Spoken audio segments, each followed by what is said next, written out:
بسم الله الرحمن الرحيم الحمد لله والصلاة والسلام على رسول الله وعلى آله وأصحابه أجمعين أما بعد ناظرین کرام السلام علیکم ورحمۃ اللہ وبرکاتہ۔ شرح الادب المفرد کے عنوان سے اس پروگرام کے ہمراہ ہم آپ کی خدمت میں حاضر ہیں۔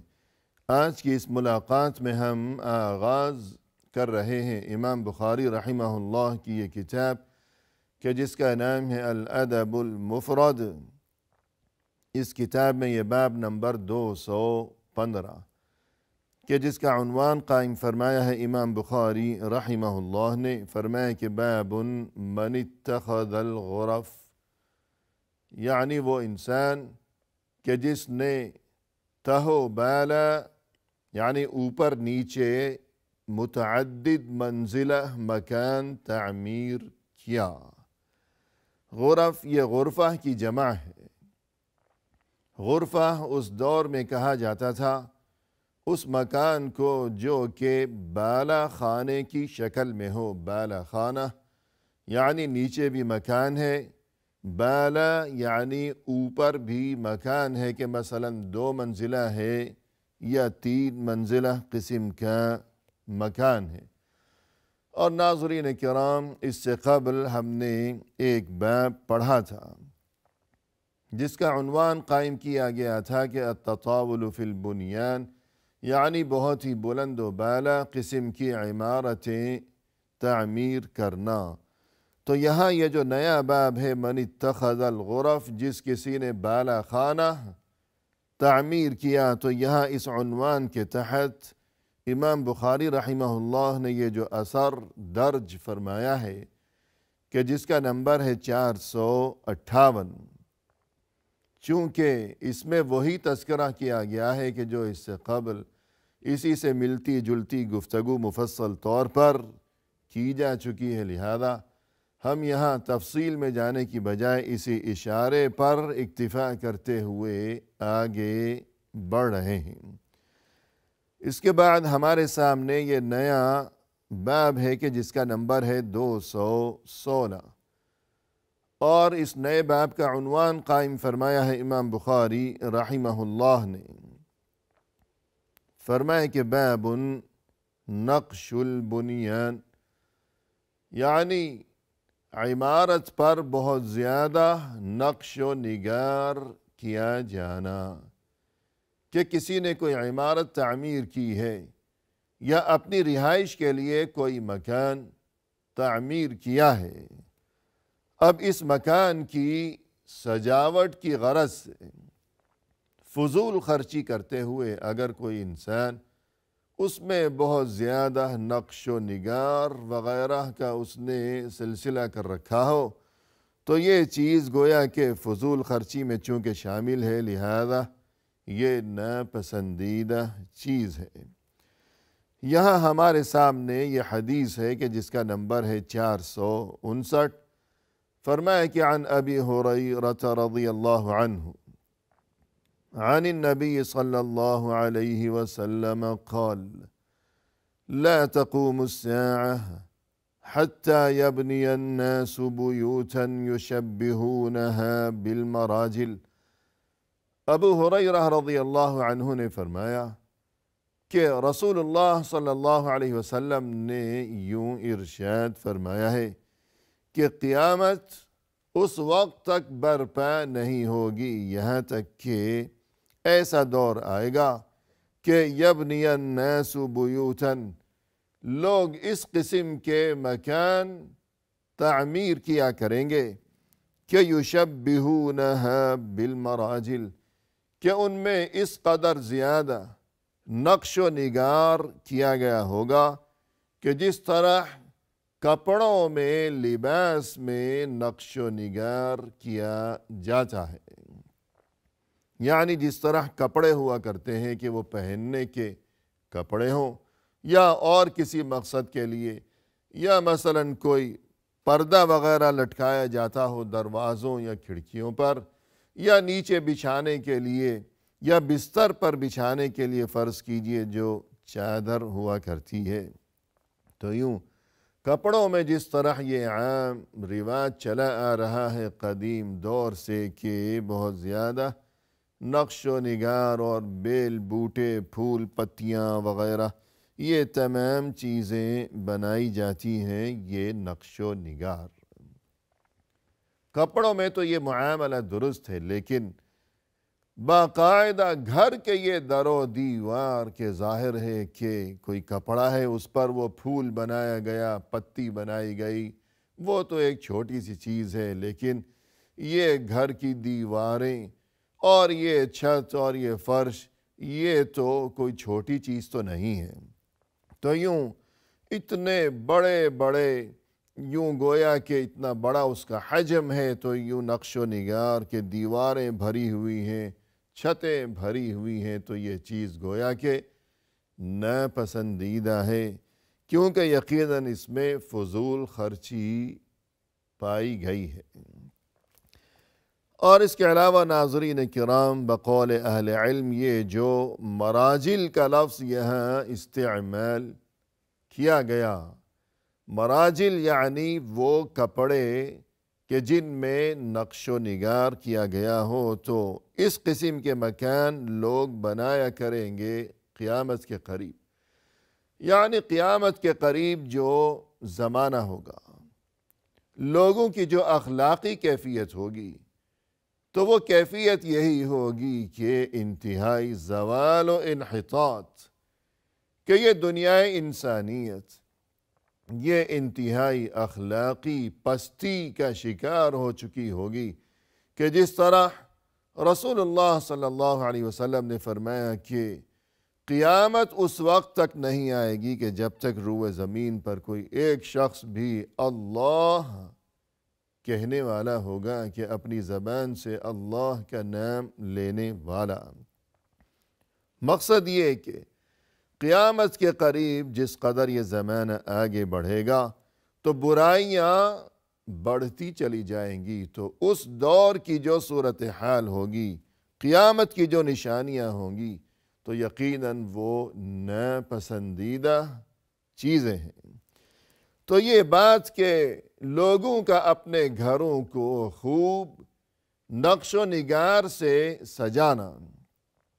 یہ قیامت کی علامت ہے، تو مقصد یہی ہوا کہ یہ ناپسندیدہ چیز ہے، کہ قیامت کی علامت کہ قیامت قریب آ چکی ہے۔ اور مزید یہ کہ اس میں فضول خرچی بھی پائی گئی،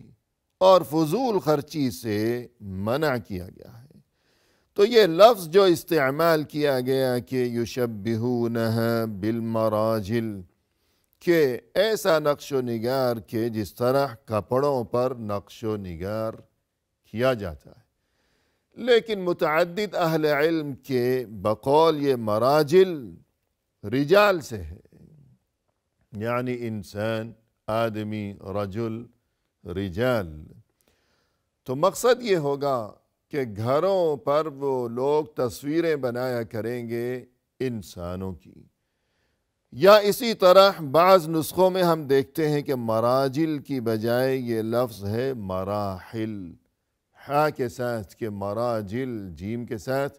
لیکن بعض نسخوں میں مراحل۔ مراحل رحال کی جمع ہے، رحال رحلت سے ہے۔ رحلت کے معنی ایک جگہ سے دوسری جگہ سفر کرنا، رحلت۔ جیسے آج کل بھی یہ لفظ استعمال کیا جاتا ہے کہ رحلہ رقم، یعنی اگر ہوائی جہاز پر کوئی انسان سفر کر رہا ہو تو وہاں لکھا ہوتا ہے کہ رحلہ رقم، یعنی پرواز نمبر، فلائٹ نمبر اتنا اتنا، تو رحلہ کے معنی ہے سفر۔ رحال یعنی سفر کرنے والا، سیاح بھی جسے کہا جاتا ہے۔ تو اس زمانے میں ناظرین کرام، چونکہ لوگ قافلوں کی شکل میں سفر کیا کرتے تھے کہ اونٹوں پر سفر ہے، دور دراز کے علاقوں کی طرف جانا مقصود ہے، کہ سواری ہو یا بار برداری ہو تو بہت سارے اونٹ مل کر، تاکہ تعداد زیادہ سے زیادہ ہو جائے، اور یہ کہ راستے میں جو چور اور لٹیرے ڈاکو وغیرہ، تو ان سے حفاظت کا انتظام ہو سکے تو بڑی تعداد میں مل کر آگے پیچھے رسیوں میں یوں بندھے ہوئے اونٹ یوں سفر کیا کرتے تھے، اور ہر اونٹ کے ساتھ اس کی سواری یا دیکھ بھال کرنے والے وہ لوگ۔ تو یوں جو قافلہ یا کارواں ہوا کرتا تھا اونٹوں کا، اسے بھی رحال یا ان اونٹوں کے ساتھ چلنے والے لوگوں کو بھی رحال کہا جاتا تھا۔ تو یہ چیز چونکہ پسندیدہ تھی، وہ لوگ اس چیز کو پسند کیا کرتے تھے، تو اس کی تصویریں بنانا۔ تو قیامت کے قریب پھر ایسا زمانہ آ جائے گا کہ لوگ اپنے گھروں پر یوں اونٹوں کی تصویریں، قافلوں کی تصویریں، اونٹوں کے ساتھ چلنے والے ان انسانوں کی تصویریں یوں نقش و نگار بنایا کریں گے جو کہ تصویروں پر مشتمل ہوا کریں گے وہ نقش و نگار۔ تو مزید خرابی پیدا ہو گئی۔ پہلی قباحت یہ کہ یہ قرب قیامت کی علامت ہے، تو یہ کوئی اچھی بات تو نہیں ہے، اس لیے کہ قیامت کے قریب جو کچھ بھی ہوگا، جو بھی عادتیں ہوں گی، جو بھی رسم و رواج ہوں گے لوگوں کے، وہ ناپسندیدہ ہی ہوں گے، وہاں خوبی کوئی نہیں ہوگی، برائیاں ہی ہوں گی۔ دوسری قباحت یہ کہ فضول خرچی، کہ اس قدر زیادہ نقش و نگار اپنے گھر کے در و دیوار پر۔ اور تیسری قباحت یہ کہ نقش و نگار بھی ایسے کہ جاندار چیزوں کے نقش و نگار، کہ کسی رنگ سے کلر سے وہ پینٹنگ کی گئی ہو جاندار چیزوں کی، یا یہ کہ پتھروں یا لکڑیوں کو تراش خراش کر کے جس طرح مجسمے بنائے جاتے ہیں، تو یوں فضول خرچی کی قباحت۔ اور یہ کہ قرب قیامت کی علامت یہ قباحت، مزید قباحت اور خرابی یہ کہ مجسمہ سازی، کے جاندار چیزوں کے مجسمے تیار کرنا، کہ اس چیز سے دین اسلام میں منع کیا گیا ہے۔ اور اس کے بعد ناظرین کرام، ہمارے سامنے یہ حدیث ہے کہ جس کا نمبر ہے 460۔ فرمایا کہ عن وراد کاتب المغیرہ قال كتب معاویۃ الى المغیرہ۔ وراد جو کہ کاتب تھے مغیرہ کے، مغیرہ یعنی رسول اللہ صلی اللہ علیہ وسلم کے یہ صحابی ہیں، مغیرہ ابن شعبہ رضی اللہ عنہ۔ چونکہ یہ تاجر قسم کے انسان تھے تو ان کا ایک کاتب یعنی جسے کلرک کہہ لیا جائے یا منشی یا حساب و کتاب کرنے والا انسان، تو انہوں نے یوں اپنا ایک کاتب یا منشی رکھا ہوا تھا۔ حساب و کتاب وغیرہ اور مختلف قسم کی جو خط و کتابت کے معاملات ہوا کرتے ہیں تجارت کے سلسلے میں، تو اس مقصد کے لیے ان کا یہ کاتب کہ جس کا نام تھا وراد۔ تو یہ وراد یوں کہتے ہیں کہ کتب معاویۃ الی المغیرہ، ایک بار معاویہ رضی اللہ عنہ نے مغیرہ رضی اللہ عنہ کو یوں خط لکھا۔ معاویہ رضی اللہ عنہ جو کہ رسول اللہ صلی اللہ علیہ وسلم کے صحابی ہیں، تو یہ فرما روا تھے مسلمانوں کے۔ تو اس دور میں، اپنی فرما روائی کے دور میں، حکمرانی کے دور میں، جب یہ حکمران تھے، انہوں نے یعنی معاویہ رضی اللہ عنہ نے مغیرہ رضی اللہ عنہ کو خط لکھا، اور خط میں یہ فرمائش کی، یہ بات تحریر کی، اکتب الی ما سمعت من رسول اللہ صلی اللہ علیہ وسلم۔ اے مغیرہ، آپ سے میری یہ فرمائش ہے کہ رسول اللہ صلی اللہ علیہ وسلم سے آپ نے جو اچھی اچھی باتیں سنی ہوں، سیکھی ہوں، تو کچھ مجھے بھی لکھ بھیجئے، کچھ لکھ دیجئے میرے لیے بھی اچھی اچھی وہ باتیں۔ یعنی ناظرین کرام، یہاں یہ بات قابل غور ہے کہ یہ دونوں ہی صحابی ہیں، معاویہ رضی اللہ عنہ اور مغیرہ رضی اللہ عنہ۔ تو یہ صحابہ کرام، ان میں یہ پاکیزہ جذبہ کہ دینی معلومات اور یہ کہ اللہ اور رسول صلی اللہ علیہ وسلم کی پاکیزہ ترین اور یہ مقدس تعلیمات، آپ صلی اللہ علیہ وسلم کے یہ ارشادات و فرمودات، ان کو سیکھنے اور سکھانے کا یہ جذبہ، اور یہ کہ اس بارے میں افادہ و استفادہ کا یہ معاملہ کہ آپ اس میں علمی معلومات کا یہ تبادلہ کہ ایک دوسرے سے سیکھنا اور سمجھنا اور رہنمائی حاصل کرنا، پھر رسول اللہ صلی اللہ علیہ وسلم کی یہ مبارک تعلیمات، ان پر دل و جان سے عمل کی مخلصانہ کوشش کرتے رہنا زندگی بھر۔ تو یہ ان حضرات کا مزاج تھا۔ تو فرمائے کہ اے مغیرہ، آپ نے رسول اللہ صلی اللہ علیہ وسلم سے جو کچھ سنا ہو، کچھ مجھے بھی لکھ دیجئے، بتا دیجئے۔ فَكَتَبَ إِلَيْهِ، تب مغیرہ نے معاویہ کو یوں لکھ بھیجا، یعنی جواب میں جو خط لکھا اس میں یہ تفصیلات تحریر کی۔ ان نبی اللہ صلی اللہ علیہ وسلم كان يقول في دبر كل صلاة، رسول اللہ صلی اللہ علیہ وسلم ہر نماز کے بعد یہ کلمات کہا کرتے تھے: لا الہ الا اللہ وحدہ لا شریک لہ، لہ الملک ولہ الحمد وہو علی کل شیء قدیر،